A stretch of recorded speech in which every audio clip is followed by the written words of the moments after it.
أعوذ بالله من الشيطان الرجيم بسم الله الرحمن الرحيم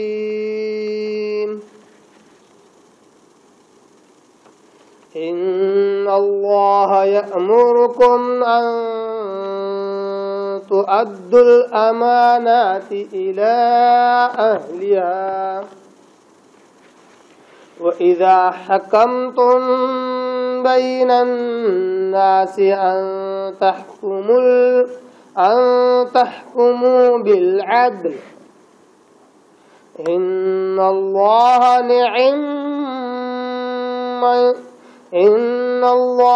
نِعِمَّ مَا يَعِظُكُم بِهِ إِنَّ اللَّهَ كَانَ سَمِيعًا بصيرا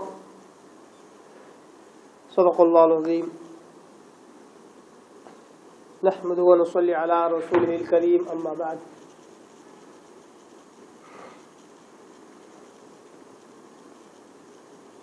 تمام قسم کی حمد و ثنا تعریف کبریائی بڑائی اسی اللہ وحدہ لا شریک کے لیے لائق اور زیبا ہے جو ساری کائنات کا خالق مالک میرا اور آپ کا مربی ہے.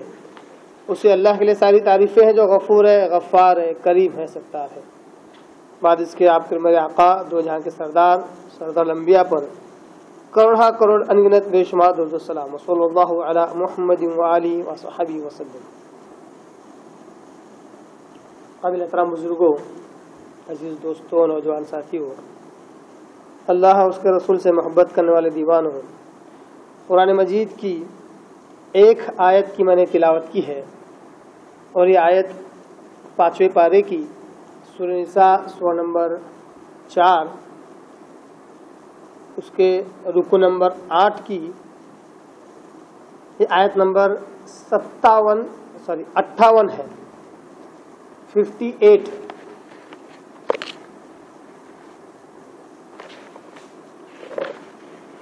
اب تک ہم سورہ نساء کی 57 آیتوں تک کا ہم لفظی ترجمہ اس کی تشریح اور اس کی تفسیر ہم سن چکے ہیں.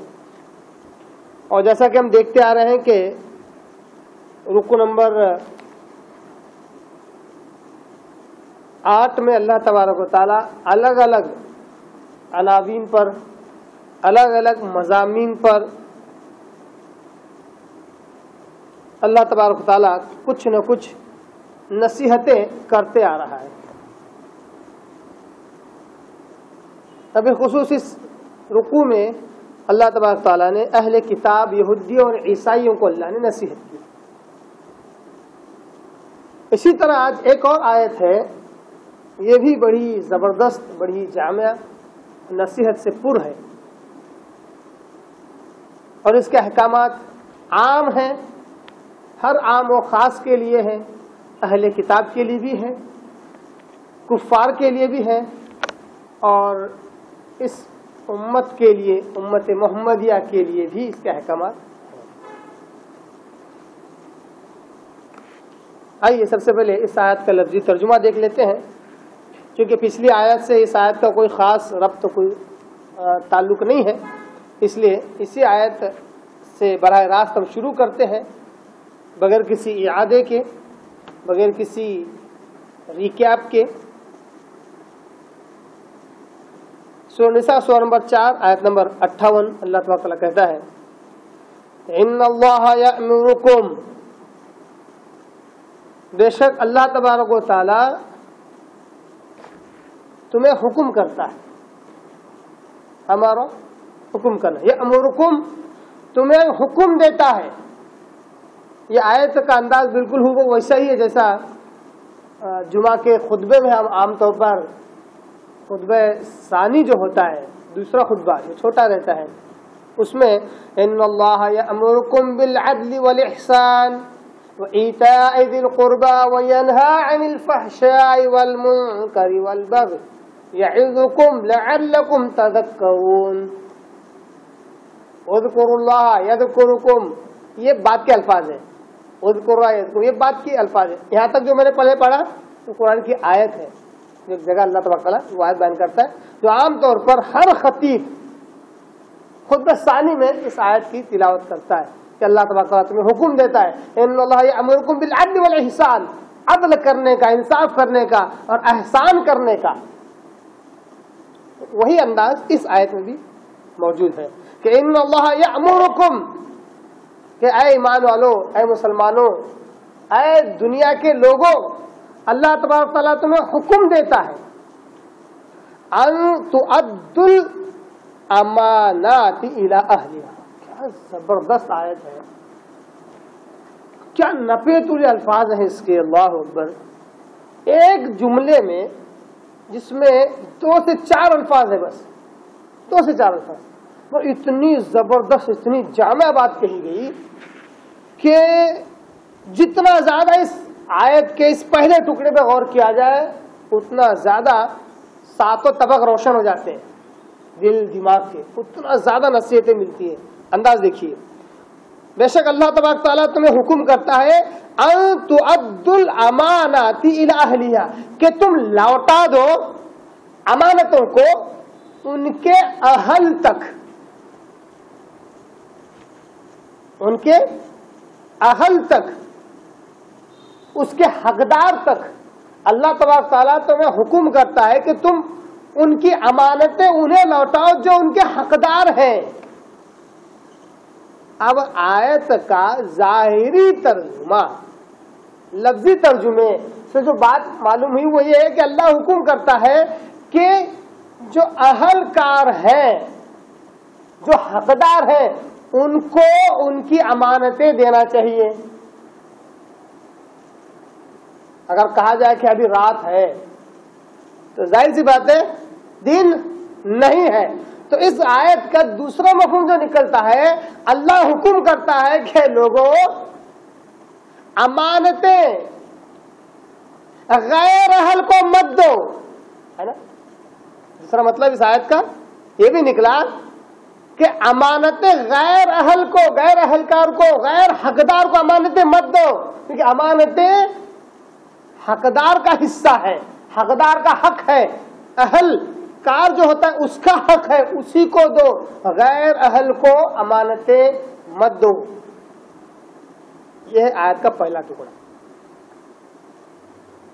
آئیے پہلے ٹکڑوں کو سمجھ لیتے ہیں، پھر آگے ٹکڑے کا بھی لفظی ترجمہ کرتا ہوں کہ سیدھے سادے معنوں کے ساتھ یہ آیت ہے، 2 ٹکڑوں میں بٹی ہوئی، 2 نصیحتیں اس میں موجود ہیں، تو پورا لفظی ترجمہ کرنے کے بجائے ایک ایک آیت کو سمجھ لیتے ہیں۔ تو پہلے ٹکڑے میں اللہ تبارک تعالیٰ نے کہا کہ اے ایمان والو، اے لوگو، اللہ تبارک و تعالیٰ تمہیں حکم کرتا ہے کہ تم لوٹا دو امانتوں کو ان کے حقدار تک۔ آیت عام ہے، مفہوم عام ہے، حکم بھی عام ہے۔ اگر آپ اس آیت کی تفسیر اگر آپ پڑھیں، تفاسیر اگر آپ پڑھیں، یقین جانیے گھوم جائیں گے۔ اتنی باتیں موجود ہیں صرف اس ایک آیت کے تعلق سے، اتنی حدیثیں اور کیا کہتے ہیں اتنے سارے اثر کہتے ہیں، صحابہ، تابعین، تبع تابعین کے زمانے کے واقعات، روایتیں اتنی موجود ہیں کہ کبھی کبھی جلدی ڈیسائیڈ ہی نہیں ہو پاتا کہ اس کا مفہوم کیا ہے۔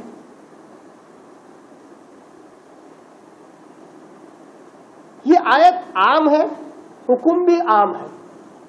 تفسیروں میں جو معاملہ ملتا ہے، لیکن کوئی مفسر اس پر کیا کہتے ہیں مثبت پہلو نے اختیار نہیں کیا، قائم نہیں ہوئے کہ یہ اس کا معنی، اس کا مفہوم، اس کا اشارہ ایسا ہی ہے، بلکہ ہر ایک نے یہی کہا ہے کہ یہ آیت عام ہے، اس کا مفہوم بھی عام ہے، حکم بھی عام ہے۔ اس آیت کے ضمن میں بعض روایتیں ملتی ہیں کہ ایک صحابی رسول عثمان بن ابی طلحہ رضی اللہ تعالی، یہ وہ خاندان ہے کہ جن کے خاندان میں کئی زمانے سے، آپ صلی اللہ علیہ وسلم کے زمانے سے پہلے بھی انہی کے خاندان میں خانہ کعبہ کی چابی چلی آ رہی ہے۔ کئی زمانے سے انہی خاندان، اور آج بھی انہی کے خاندان میں ہے۔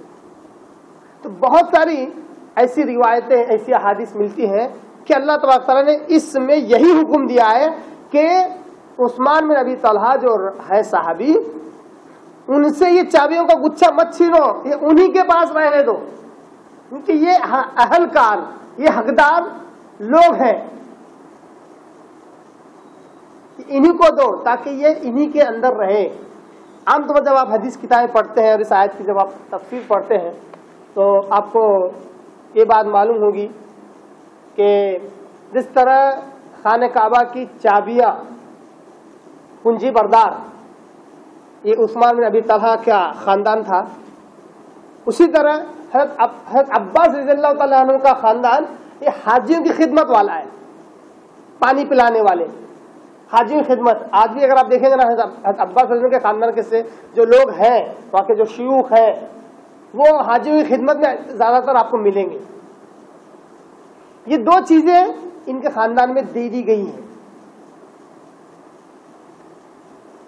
اکثر مفسرین نے اس قسم کی روایتیں لے کر تو آئے، لیکن کسی مفسر نے یہ نہیں کہا کہ یہ آیت اسی ضمن میں ہے، ایسا نہیں کہا ہے۔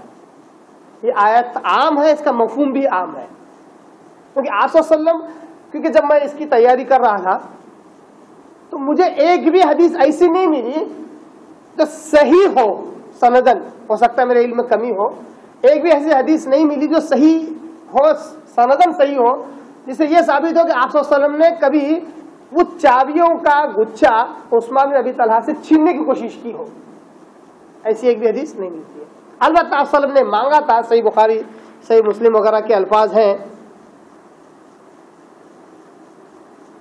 وہ حدیث انشاءاللہ مطلب ایک عام حدیث ہے، جیسا کہ آپ صلی اللہ علیہ وسلم نے مانگا چابیاں، تو چونکہ ان کی ماں اس وقت ابھی مسلمان نہیں ہوئی تھی، ماں کے پاس گئے لانے کے لیے، ماں نے دینے سے منع کیا، پھر صحابی رسول نے کہا کہ اگر تم اللہ کے رسول کے مانگنے پر اگر خانہ کعبہ کی چابیاں نہیں دو گی تو میں اپنے آپ کو ہلاک کر دوں گا۔ تو پھر بیٹی کی محبت میں آ کے انہوں نے چابیاں دی، چابیاں لائے، آپ صلی اللہ علیہ وسلم نے چابیوں سے خانہ کعبہ کا دروازہ کھولا، آپ صلی اللہ علیہ وسلم، حضرت ابوبکر صدیق رضی اللہ تعالیٰ عنہ اور غالباً عثمان غنی، حضرت علی اور عمر بن خطاب اور ایک صحابی ہے، ایک اور صحابی نام بول رہا ہوں، سب خانہ کعبہ کے اندر گئے، 4-5 لوگ تھے، خانہ کعبہ کے اندر کچھ دیر رکے، شاید غالباً آپ صلی اللہ علیہ وسلم نے کچھ نمازیں بھی پڑھی، کتنی پڑھی یہ کسی حدیث سے طے نہیں ہے، لیکن خانہ کعبہ کے اندر داخل ہو کر آپ صلی اللہ علیہ وسلم کچھ دیر رکے اور کچھ نمازیں پڑھی۔ تو یہ ایسے واقعات اس قسم کی مطلب اس قسم کے پس منظر کے ساتھ کچھ حدیثیں ملتی ہیں، لیکن کسی بھی حدیث سے آپ صلی اللہ علیہ وسلم نے عثمان بن ابی طلحہ کے خاندان سے چابیاں چھیننے کی کوشش کی ہو یا کہا ہو کہ ٹھیک ہے یہ اب کوئی اور سنبھالے گا، ایسے کسی حدیث میں نہیں ملتی، صحیح سند کے ساتھ کوئی حدیث موجود نہیں ہے۔ اور جتنے مفسرین ہیں اہل حق انہوں نے یہی کہا ہے کہ یہ آیت عام ہے، یہ آیت عام ہے، اگر عام ہے تو اس کا مفہوم بھی عام ہونا چاہیے، اس سے حکم بھی عام ہی نکلنا چاہیے۔ اب اس کا عام حکم کیا ہے دیکھیے، ان اللہ یأمرکم ان تؤدوا الامانات الی اہلیہا، اللہ کہتا ہے کہ اللہ تبارک و تعالیٰ تمہیں حکم کرتا ہے کہ تم امانتوں کو لوٹا دو ان کے حقدار کے طرف، حقدار کوئی اس کی امانت دو۔ امانت سے کیا مراد ہے؟ امانت سے مراد ایک تو وہ ظاہری امانت ہے کہ کوئی پیسے رکھ دے، 1000 2000 لاکھ 2 لاکھ، اس امانت میں خیانت کیے بغیر اس کو اس کے پیسے لوٹا دیے جائیں۔ دوسرا مفہوم یہ ہے کہ کسی پوسٹ کے لیے، کسی ڈیزگنیشن کے لیے کوئی حقدار ہے تو وہ پوسٹ، وہ ڈیزگنیشن اسی کو دی جائے کیونکہ وہ اس کا حقدار ہے۔ دوسرے کو دینا گویا کہ اس حقدار کا حق مارنا ہوا، اس آیت کی خلاف ورزی ہوئی ہے نا۔ جیسا کہ آپ صلی اللہ علیہ وسلم ایک حدیث میں کہتے ہیں، سنن ترمذی کی حدیث اور ابو داؤد کی حدیث، سنن ترمذی حدیث نمبر 1264 اور سنن ابو داؤد کی حدیث نمبر 3535 ابو ہریرہ رضی اللہ تعالیٰ عنہ اس حدیث کا راوی، وہ کہتے ہیں کہ اللہ کے نبی صلی اللہ علیہ وسلم نے فرمایا عبد الامانت الی من ائتمنک، آپ نے فرمایا کہ لوٹا دو امانتیں ان کی جو تمہارے ساتھ بھی امانت داری کریں، جو تمہارے ساتھ امانت داری کریں تم بھی ان کے ساتھ امانت داری کرو، ان کی امانتیں ان کو لوٹاؤ۔ پھر آگے آپ صلی اللہ علیہ وسلم کہتے ہیں وَلَا تَخُنْ مَنْ خَانَكَ، مگر ایسا مت کرنا، خیانت مت کرنا اگر تمہارے ساتھ کوئی خیانت کرے۔ دیکھیے کیا زبردست حدیث ہے، اسلام ایک واحد دین ہے جو واقعی جینے کا سسٹم اور طریقہ دیتا ہے۔ ہر جگہ آئی فوراً آئی نیک کا اصول نہیں دیتا ہے، آنکھ کے بدلے آنکھ، انگلی کے بدلے انگلی، حالانکہ اسلام میں اصول موجود ہے۔ دیت کا جو مسئلہ ہے، اگر کسی نے کسی کی آنکھ پھوڑ دیا تو اسلام کہتا ہے اس کی آنکھ پھوڑ دو، کیونکہ اس کو جو تکلیف ہوئی ہے وہ اسی سے اس کو محسوس ہو سکتی ہے۔ ٹٹ فار ٹیٹ کا اصول اسلام دیتا ہے، لیکن یہاں دیکھیے اگر کوئی تمہارے ساتھ امانت کا معاملہ کرتا ہے تو تم بھی اس کے ساتھ امانت کا ہی معاملہ کرو، اور اگر تمہارے ساتھ کوئی خیانت کا معاملہ کرتا ہے تو تم خائن مت بنو۔ وَلَا تَخُنْ مَنْ خَانَكَ، اگر تمہیں کوئی دھوکہ دے، تمہارے ساتھ خیانت کرے تو تم دھوکہ نہیں دے سکتے۔ ٹٹ فار ٹیٹ والا اصول ہر جگہ کام آنا چاہیے تھا نا، نہیں آ رہا ہے۔ کیوں؟ کیونکہ اسلام عقل کی بنیاد پہ ہے ہی نہیں، لاجیکلی ایک ہی اصول ہر جگہ انسان فٹ کر ڈالتا ہے۔ انسان کیونکہ سوچ کے اعتبار سے بہت چھوٹا ہے، لیکن اسلام انسانوں کی سوچ سے بہت بالا تر، بہت دور ہے، جہاں تک انسان کی سوچ پہنچ نہیں سکتی۔ بڑے سے بڑا دانش شریف پیدا ہو جائے تو قرآن مجید اور احادیث کی جو حکمتیں ہیں ان کو سمجھ نہیں سکتا۔ تو آپ صلی اللہ علیہ وسلم کہتے ہیں کہ تم خیانت مت کرو اگر تمہارے ساتھ کوئی خیانت کا معاملہ کرے، جیسا کہ ایک مشہور حدیث جو ہر کوئی سنتا ہے کہ من غش فلیس منا۔ آپ صلی اللہ علیہ وسلم بازار میں تھے، جا رہے تھے، بچوں کو بھی حدیث یاد کرائی جاتی ہے، دو چار الفاظ کی ہے بول کے۔ آپ صلی اللہ علیہ وسلم بازار میں گئے، دیکھا کہ ایک شخص چارہ بیچ رہا ہے، دور سے تو سوکھا ہی نظر آ رہا ہے، آپ صلی اللہ علیہ وسلم جیسے ہاتھ ڈالا تو اندر پورا گیلا ہے۔ آپ صلی اللہ علیہ وسلم پوچھا ایسا کیوں کر رہے ہو؟ کہ اللہ رسول گیلا والا مال اوپر رکھوں گا تو کوئی خریدے گا نہیں، سوکھے کو دیکھ کے شاید یہ بھی بک جائے۔ تو اس وقت آپ صلی اللہ علیہ وسلم نے حدیث کہی تھی من غش فلیس منا، جو دھوکہ دے وہ ہم میں سے ہو ہی نہیں سکتا۔ ہم میں سے مطلب کون ہے؟ ہم لوگ مسلمان ہی نہیں ہو سکتا ہے۔ اپنے تجارتی معاملات میں، لین دین کے معاملات میں، امانت لینے دینے کے معاملے میں جو دھوکہ استعمال کرے، جو چال بازی اختیار کرے، یا جس کو آج ماڈرن ڈیز میں جس کو کہہ سکتے ہیں، حالانکہ بہت اچھا تہذیب والا لفظ تھا لیکن وہ آج پورے خباثت سے بھرا ہوا ہے، جو معاملات میں، لین دین میں، تجارت میں پالیٹکس اختیار کرے وہ ہم میں سے نہیں ہے۔ حالانکہ پالیٹکس انگلش میں کہتے ہیں تہذیب والے لفظ کو، جس میں سسٹم ہوتا ہے اس کو کہتے ہیں پالیٹکس۔ آج پالیٹکس کا میننگ کیا ہو گیا ہے؟ چال بازی، دھوکے بازی۔ تو اس اعتبار سے میں کہہ رہا ہوں کہ جو چال بازی اختیار کرے، جو پالیٹکس چلے اپنے مال کو بیچنے میں، چالے چلے، آپ سب نے کہا تو ہم میں سے نہیں ہے۔ سیدھی بات کرو، سیدھا رکھو، چاہے ہو چاہے نہ ہو، چاہے بکے چاہے نہ بکے، ایک نہیں دو نہیں 10 کسٹمر واپس جانے دو، کوئی حرج نہیں، بات اپنی سیدھی کرو۔ ایسا عام طور پر ہوتا ہے، بار بار لوگ مثالیں دیتے ہیں۔ کیلے والے کے پاس گئے، پوچھا کیسا درجن؟ بولا 30 روپے درجن۔ وہ بولا 25 روپے۔ ارے ہم کو 28 میں آیا ہوا ہے۔ جھٹ سے منہ سے نکل جاتا، کیوں؟ کیونکہ دینا 30 ہی میں ہے، وہ بولتا 2 روپے کما رہا۔ حقیقت کیا ہے وہ اللہ بہتر جانتا ہے، لیکن عادت، یہ تو کیلے والوں کی، موز والوں کی عادت۔ یہ تو چھوٹے بیپاری لوگ ہیں، جو بڑے بڑے ہیں وہ تو اللہ اکبر اتنی بڑی بڑی پھینکتے ہیں کہ وہ کبھی لپیٹ ہی نہیں جا سکتی۔ کپڑا لینے جاؤ، ارے ایک نمبر کی کوالٹی، اور ایسا کپڑا تو ملا بھی نہیں ابھی تک، ہم لے کر آئے ہیں، ایسی باتیں۔ یا پھر سمجھو ایک گراہک 3-4 چیزوں کو دیکھ رہا ہے، اس میں سے کون سا لوں، کون سا ایک لیا، ارے کیا صحیح چیز لی ہے تم نے، یہ تو ایک نمبر ہے، کیا فرق ہے آپ کی؟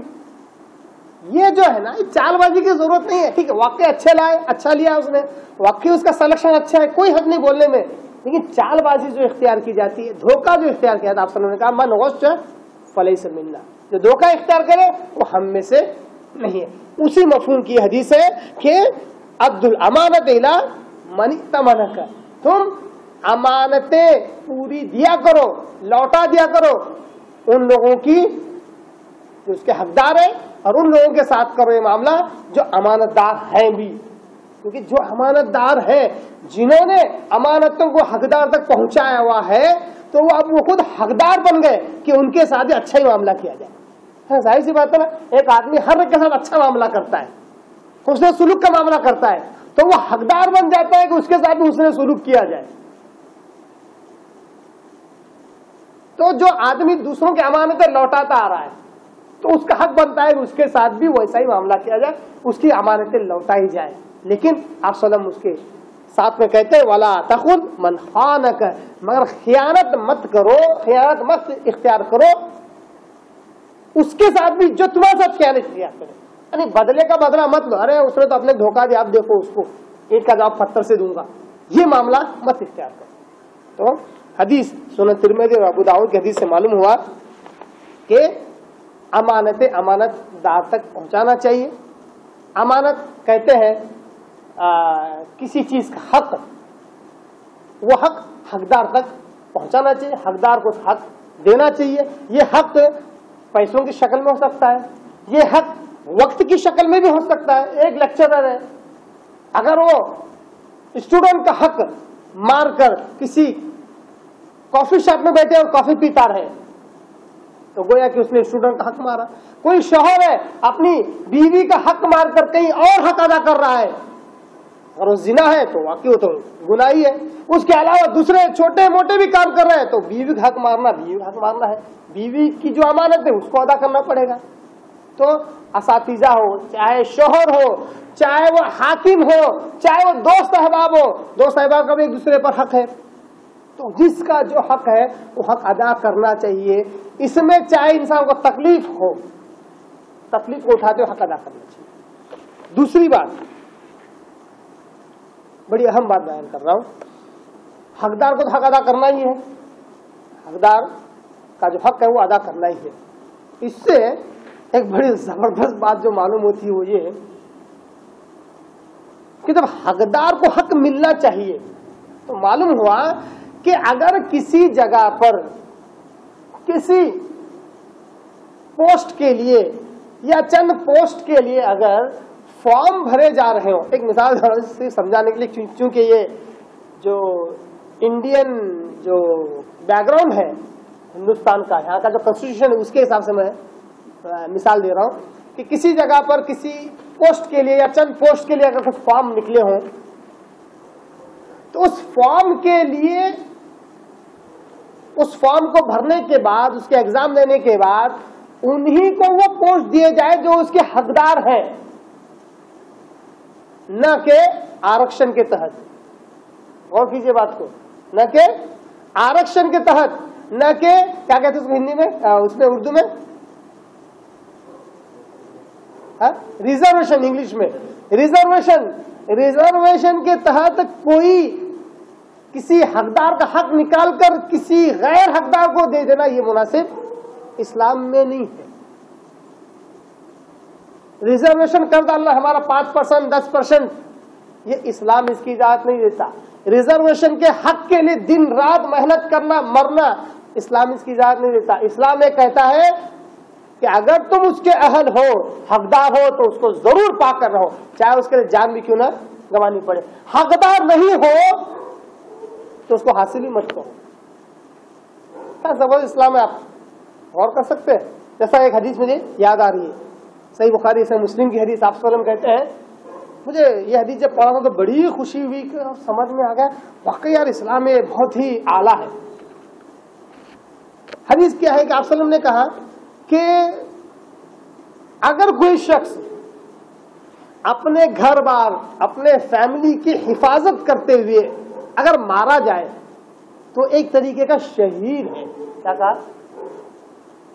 کیا کر رہا ہے وہ, اپنے حقداروں کا حق دے رہا ہے، اپنے فیملی کا، ان کے دفاع کے لیے اگر وہ لڑ رہا ہے اور اس میں اگر مارا جائے تو ایک طریقہ کیا ہے وہ شہید۔ اس حدیث سے تو ایک اور بات حالات حاضرہ کے تحت جو معلوم ہوتی ہے کہ اگر مسلمان کی کسی فیملی پر، کسی فرد پر جو اپنا ہے، اپنے گھر کا ہے، اس پر اگر کچھ حملہ ہو رہا ہے تو بھاگنے کی ضرورت نہیں ہے، اس کی حفاظت کے لیے، اپنی فیملی کی حفاظت کے لیے جاؤ، ٹوٹ پڑو، مر بھی گئے تو انشاءاللہ شہادت کا درجہ ملے گا۔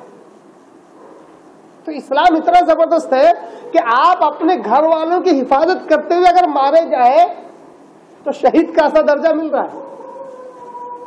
تو جو حقدار ہے وہ وہی لوگ حقدار ہوتے ہیں اس حق کے، اس امانت کے، اس پوسٹ کے۔ تو ریزرویشن کے تحت پوسٹ کو ریزرو کرنا یہ مسلمان کی مانگ کم سے کم تو نہیں ہو سکتی، قرآن اور صحیح حدیث کے ماننے والے کی مانگ تو نہیں ہو سکتی۔ ٹھیک ہے، ڈیموکریسی کے تحت، جمہوریت کے تحت، چونکہ جس جگہ، جس اصول کے تحت جہاں لوگ جی رہے ہیں اس اصول کے تحت ایک آدھ بار فائل ڈال دینا، اپیل کی فائل، یہ کہنا کہ ٹھیک ہے ہم کو ہمارا حق دے دو، لیکن اس کے لیے آندولن کرنا، جلسے جلوس نکالنا یہ بالکل مناسب نہیں ہے، کیونکہ جس کے اگر ہم حقدار مسلمان ہونے کے باوجود بھی اگر ہم کسی پوسٹ کے حقدار نہیں ہیں تو ہمیں نہیں ملنا چاہیے۔ جو اس کا حقدار ہوگا وہی اس کو پائے گا، حالانکہ اس کے برخلاف ہو رہا ہے۔ کیا ہو رہا ہے کہ چلو اگر ہم اس پوسٹ کو، اس ڈیزگنیشن کو اگر ہم حاصل نہیں کر سکے تو ہمارے سے بھی زیادہ گیا گزرا شخص اس پر قابض ہو رہا ہے۔ تو یہاں پر تکلیف اٹھانے کی ضرورت نہیں ہے، پریشان ہونے کی ضرورت نہیں ہے۔ اس حدیث کو یاد رکھیں جس میں آپ وسلم کہتے ہیں وَلَا تَخُنْ مَنْ خَانَ، تم خیانت مت اختیار کرو اگر تمہارے ساتھ کوئی خائن بنتا ہے، یعنی بجائے تم کو اس پر بٹھانے کے کسی ایسے شخص کو بٹھا رہا ہے جو اس کا حقدار نہیں ہے، تو تمہیں پریشان ہونے کی ضرورت نہیں، تم تمہارا کام کرتے رہو، تم صحیح پر رہو، اللہ تبارک تعالیٰ تمہیں اس زمین کا سردار بنا دے گا، خلیفہ بنا دے گا۔ حدیث قرآن کی آیت میں اللہ تبارک تعالیٰ نے جو بات کہی وہ یہی کہی ہے کہ اگر تم مومن رہے تو تم ہی غالب رہو گے۔ دیکھا جائے اللہ نے کہا کہ اگر تم اس زمین پر نماز کی پابندی کرو اور نماز کی پابندی کرواؤ تو اللہ تبارک تعالیٰ اس زمین کا تمہیں خلیفہ بنا دے گا۔ اللہ تبارک تعالیٰ زمین کا خلیفہ بنانے کے لیے جو شرط اللہ نے قرآن میں لگائی وہ دین ہے، دین کی سمجھ ہے، دین پر عمل کرنا اور دین کو نافذ کرنا ہے۔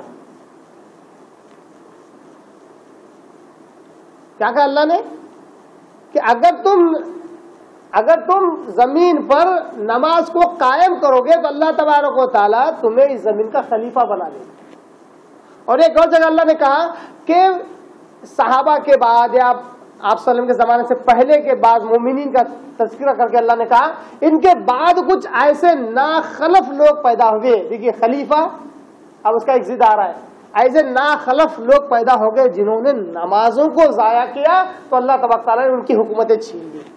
نماز اتنی اہم چیز ہے کہ اس پر عمل کرنے، اس کو پڑھنے اور اس پر عمل کروانے سے، چاہے ہنٹر لے کر ہی صحیح، نماز ایسی چیز ہے کہ اس کو کیا کہتے ہیں کسی پریشر اور فورس کے ساتھ بھی اگر عمل کروایا جائے تو اللہ تبارک اس سے بھی برکتیں دیتا ہے، تو حکومتیں دے سکتا ہے اللہ تبارک تعالیٰ، اور اگر اس کو چھوڑ دیا جائے، نظر انداز کیا جائے تو حکومتیں بھی اللہ تبارک تعالیٰ چھین سکتا ہے۔ تو اس آیت میں اللہ تبارک تعالیٰ نے حقدار حق ادا کرنے کی بات کہی ہے۔ امام ابن کثیر رحمہ اللہ نے ایک بڑا اچھا جملہ کہا ہے، اس کو میں ابھی متن کے ساتھ آپ کے آگے نقل کر رہا ہوں۔ کہتے ہیں کہ ھذا وھذا یعم جمیع الامانات الواجبۃ علی الانسان، اس آیت میں جو امانتوں کے حق ادا کرنے کی بات کہی ہے اس میں کل امانتیں جو واجب ہے، جو ضروری ہے، ان کا تذکرہ اس آیت میں اللہ تبارک تعالیٰ کرتا ہے جو انسان پر واجب ہے۔ من حقوق اللہ، سب سے پہلے اللہ کے حقوق، یہ بھی اللہ کی امانت ہے۔ اللہ نے ہمیں پیدا کیا، پیدا کرنے سے پہلے عالم ارواح میں اللہ تبارک و تعالیٰ نے جو ہم سے عہد لیا تھا وہ کیا تھا؟ الست بربکم، کیا میں تمہارا رب نہیں ہوں؟ ہم سب نے یہ کہا تھا قالوا بلا، اللہ کیوں نہیں؟ ہم سب نے کہا کہ اللہ کیوں نہیں، تو ہی ہمارا رب ہے۔ تو اللہ نے کہا ٹھیک ہے اب تو تم کہو گے ہی، کہ اب تو صرف روحوں کی شکل میں ہو, میری آواز سن رہے ہو, سب کچھ سمجھ رہے ہو, پورا سینس موجود ہے. اب اس فلاپی ڈسک کو, اس ہارڈ ڈسک کو میں بلینک کر کے ایسی جگہ بھیجنے والا ہوں جہاں پہ یہ عہد الست تمہیں یاد نہیں رہے گا, یہ توحید والا سبق تمہیں یاد نہیں رہے گا. اس کی یاد دہانی کے لیے انبیاء آئیں گے. جس نے بھی اس عہد الست کو یاد کیا وہ موحد بنا, جس کو یاد آیا. جس کو یہ عہد الست یاد نہیں آیا وہ یا تو مشرک رہا یا کافر رہا. تو اس طرح اللہ تبارک تعالیٰ نے جو ہے اپنے احکامات, اپنے واجبات اللہ نے دے کر کہا کہ یہ میری امانت ہے جس کو تمہیں ادا کرنا ہے. تو اللہ کے جو احکامات ہے, اللہ کے حقوق جو ہے نا, وہ ادا کرنا ہر بندے پر لازم ہے. اللہ کے حقوق ادا کرنا گویا کہ اللہ کی دی ہوئی امانتوں کو پورا کرنا ہے. تو سب سے پہلے اللہ کے حقوق ہیں اس کو ادا کرنا چاہیے. دوسرا ہے